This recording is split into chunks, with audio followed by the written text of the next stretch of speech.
this institution is in terms of our whole objective as a nation to embark on sustainable industrialization. Businesses need power, you need power, but consistently, what is the state of this institution? Have they been making profit? If not, how is the position of the mechanism that has been adopted by PURC to ensure that indeed the watermark mechanism is really in place? We'll go to the touch screen here and bring you up-to-date information. We'll also be joined on Zoom by Isaac Ofeje to also throw me more insight in the conversation. Caleb? So, ECG has been in the media for about 2 weeks now. It started last week when we broke that ECG did not comply with the cash waterfall mechanism for the past 3 months. That was May, June, and July. And then recently we heard news that the ECG managing director had resigned from his position. And out of the blue, we don't know why, he cited personal reasons. And then since then, aside his resignation, we're going to look at what's actually wrong with the company and why PRC has been calling them out for some time now. The man himself, many have raised concern since his resignation. He's boldly brought some reformation in terms of the energy sector. But one thing that sits still is a constant revenue shortfall that we've experienced since he came into the management of the institution. Although he's left, his marks are still there. And that is what we'll be looking at shortly. Now, let's take a look at this particular interesting dynamics. ECG's average collection ratio. Caleb? Yeah, so the PRC, they want ECG to collect 98% of their total revenue. But ECG has consistently been collecting about 40% of their total revenue. And we did an average from January to April, and so January to July, and we've seen that they've collected about 45% on average. So every month, they collect just 45% of their total revenue. This means that if someone is owing ECG 100 cedis, ECG collects only 45 cedis, and they leave the 65 cedis away. So now this is what's actually causing a drain on ECG because they're not collecting enough revenue to sustain their business. Because remember, they have to pay IPPs every month. They pay the IPPs about $45 million every month. And that's just the IPPs. The other sectors are in the play. We have Gridco, we have VRA, we have PRC itself, we have the other...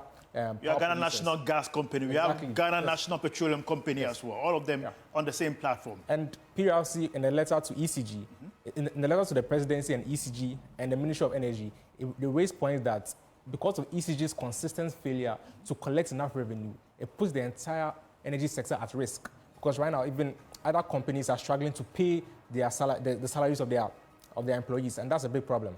Indeed, that is a big problem. You are sitting at home, you're wondering, with all these brief information, every day, you buy lights, you pay your power. Tariff adjustment, anytime there's a review of tariff adjustment, you end up paying. You've done your bit as a consumer, as a customer, you're sitting at home, you're running a business, you know how much you pay in terms of power, but yet still, it's not reflective in terms of how much is supposed to be collected. But you're wondering where the money day. That is a big question. Now let's look at a very important assessment. Trend of ECG's 2024 revenue, just 2024. We are looking at from January to July.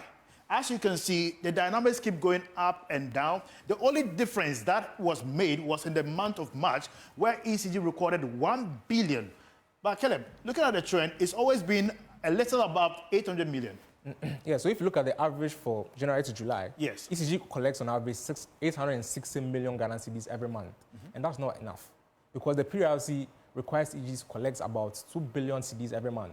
And ECG is doing just 800 million Ghana cedis. And that's hopefully inadequate. And if you look at the trend, the highest that ECG has gotten this year so far is the 1 billion Ghana cedis. And even with that 1 billion Ghana cedis, it's not halfway to it's not halfway to the PRC's requirement of the 98% revenue collection rate. Every day, if you look at the assessment, ECG has a potential to collect about 3 billion annually in terms of under recoveries. Under recoveries alone total about 3 billion. Nonetheless, government consistently has to be sitting in covering ECG up in terms of a revenue shortfall. Last time, ECG reported about 87% increase in revenue. That revenue reportage, many have stipulated or assessed that that is not the real outlook, but it's because ECG has refused to disperse the amount that is required back to the players within the price waterfall mechanism. Therefore, ECG was able to withhold about 54% of the total revenue instead of the usual 27.3% that is supposed to hold within the price waterfall mechanism.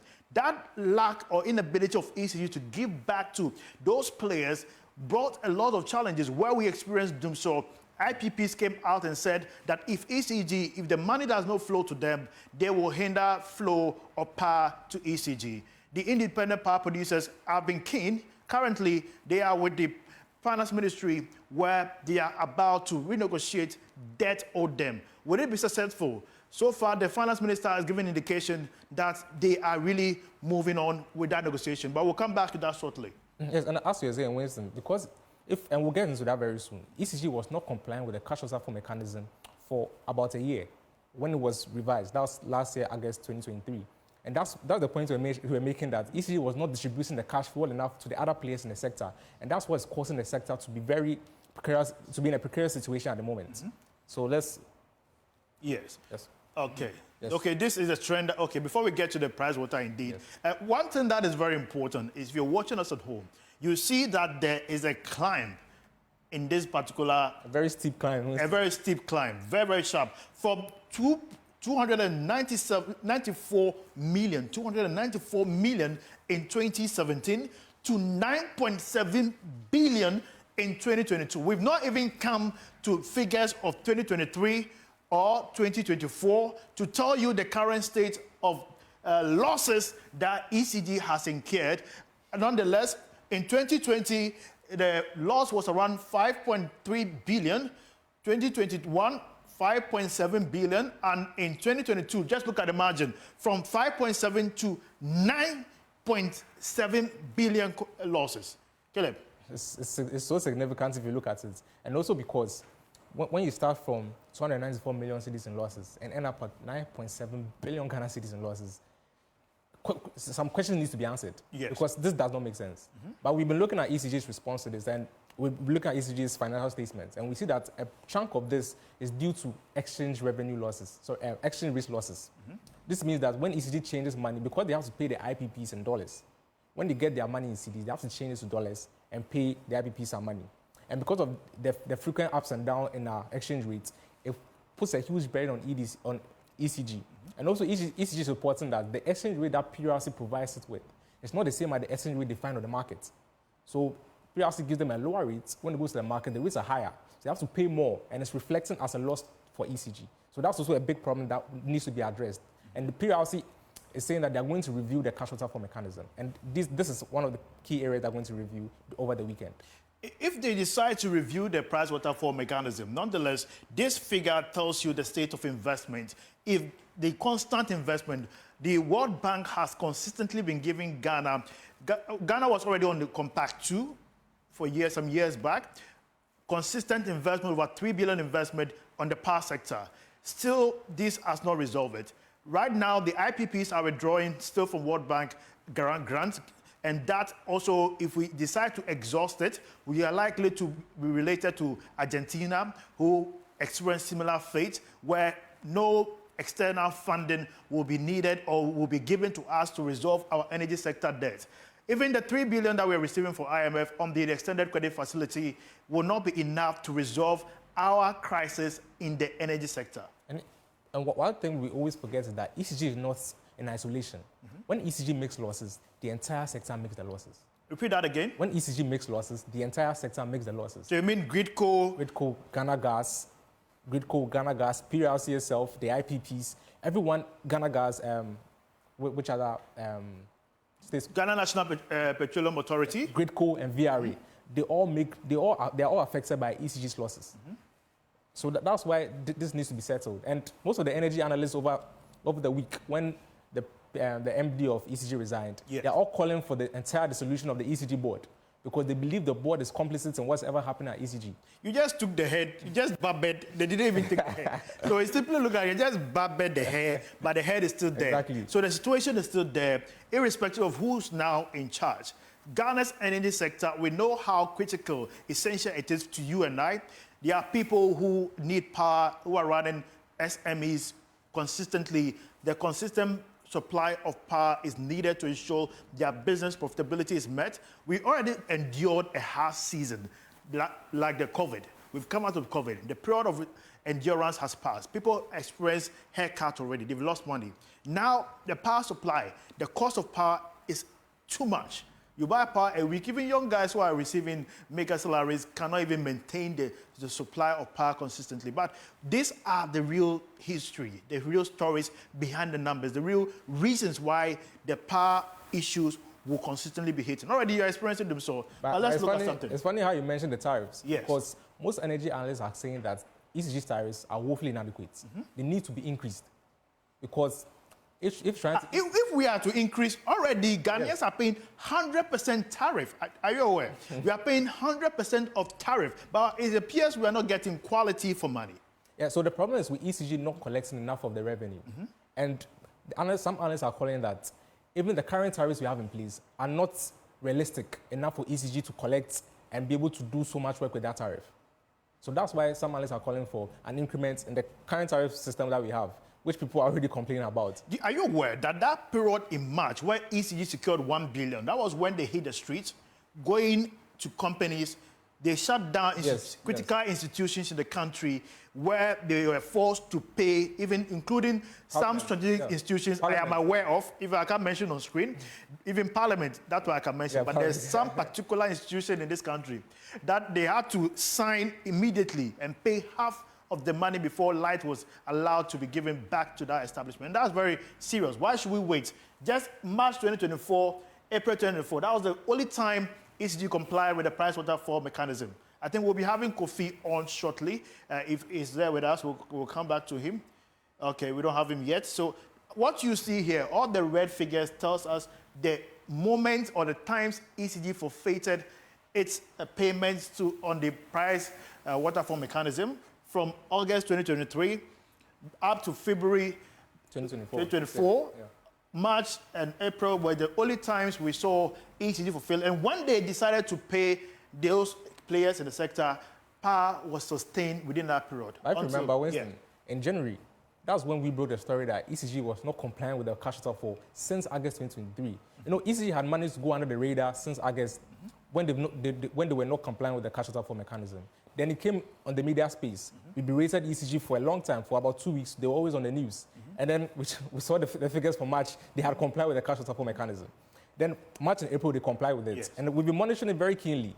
And after March and April, there was about a 3-month delay in PRC releasing the cash waterfall mechanism reports. So we're all worried about the delay. And when it came out, ECG, again, did not comply with the cash waterfall mechanism.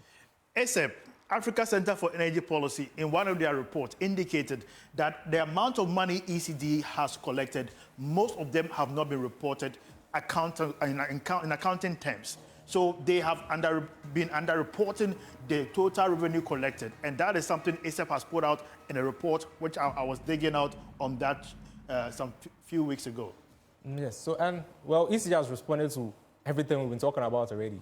When the story came out that they have not been complying with the cash waterfall mechanism, they were quick to respond. They said that they complied with the tier 2 payments. That's which is the SOEs, the state-owned enterprises. That's the Gridco, the VRAs, PRCs, and the likes. Yes. They had paid them in full. But the problem was with the IPPs. Now, this is because the IPPs, they're responsible for about 60% of the energy generation in the country.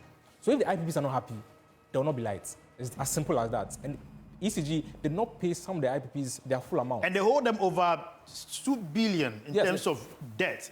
And that is what is pushing the finance minister to sit down with them and renegotiate. Yeah. And not all of them are interested in the condition that has been placed before them. And still, the negotiation has taken time. It's supposed to be concluded, but we are receiving some information from some sources telling us that indeed this may not come as successfully, although some may remit their conditions based on the kind of terms that the finance ministry is giving to them. And even now, the IPP say they want to be able to export power to our neighboring countries because I'm sure it's because of the finance ministry not being able to pay them any of the shortfalls that have been due.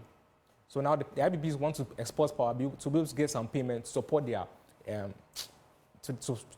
operations in the country. Absolutely. Yeah. And also, ECG again says the exchange rate difference. That's what we were talking about earlier, that the PRC's exchange rates and the market exchange rates are not the same.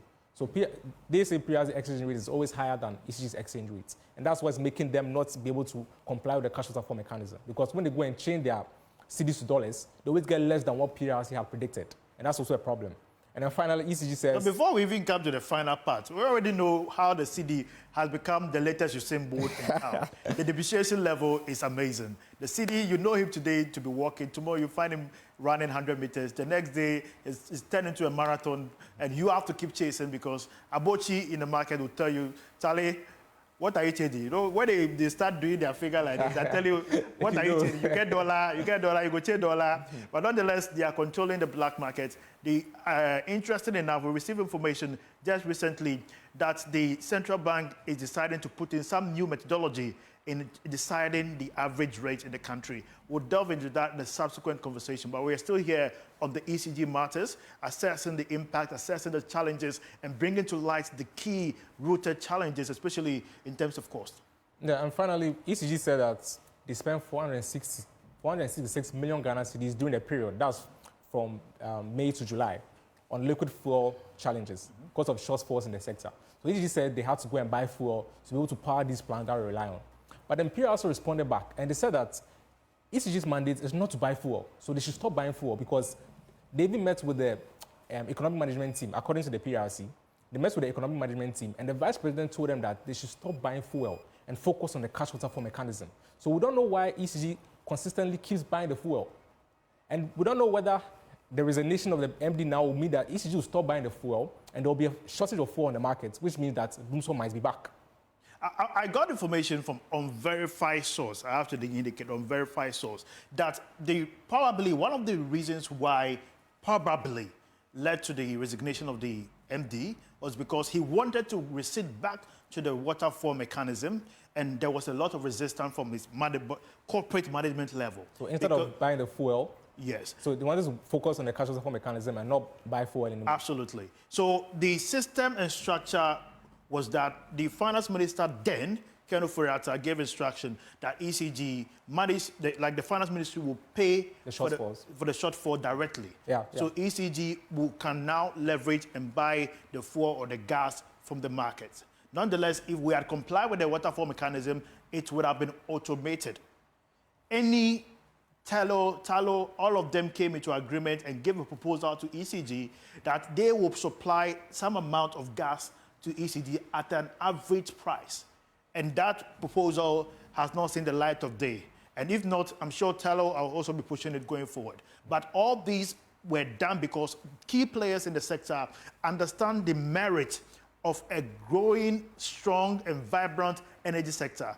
They understand how the market is critical. If you look across Africa, Ghana's energy sector is very robust. That is what is pulling us down. If you buy anything, you keep seeing energy sector recovery levy. All those levies are all leading to where we are now. High costs of electricity, that levy is part. You buy fuel, is part. All that levy is leading to high cost of living, absolutely. Yeah, so also, we were going to the Energy Commission's report for the first half of 2024, and we saw that for the rest of the year, we're going to spend $500 million, that's $500 million, Winston, to buy fuel to power our generation. The viewers didn't get that. They that again. We're going to spend $500 million just to buy fuel to keep the lights on. And if you say $500 million, like how much? 500 million cedis. I don't even know how much that translates to cedis because it's a lot. That's a billion. Okay, all right. Yeah, and monthly, that's going to be about 85 million cedis, $1 million every month. So this is going to put a strain on the dollars, on the exchange rate as well, because we are going to need steady supply of dollars every month, about $85 million every month, to be able to cover our supply for fuel. So this is the amount of money. These are expenditures on the energy sector.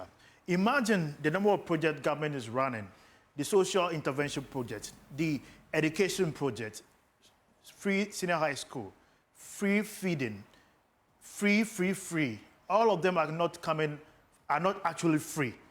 They are projects or costs or investments that are being diverted into those particular investments. So imagine when these amounts of monies are available to finance critical capex infrastructure, the roads and all that is needed for sustainable economic development, where you can now say Ghana is growing at a particular rate of 7.4% or so, that is when you can say, yes, I'm feeling the growth. But because of this debt, because of the weight of debt that is hovering on the energy sector, these monies will rather go to settle them. We are still here giving you an update on what is really happening beyond the numbers. I'm going to end here.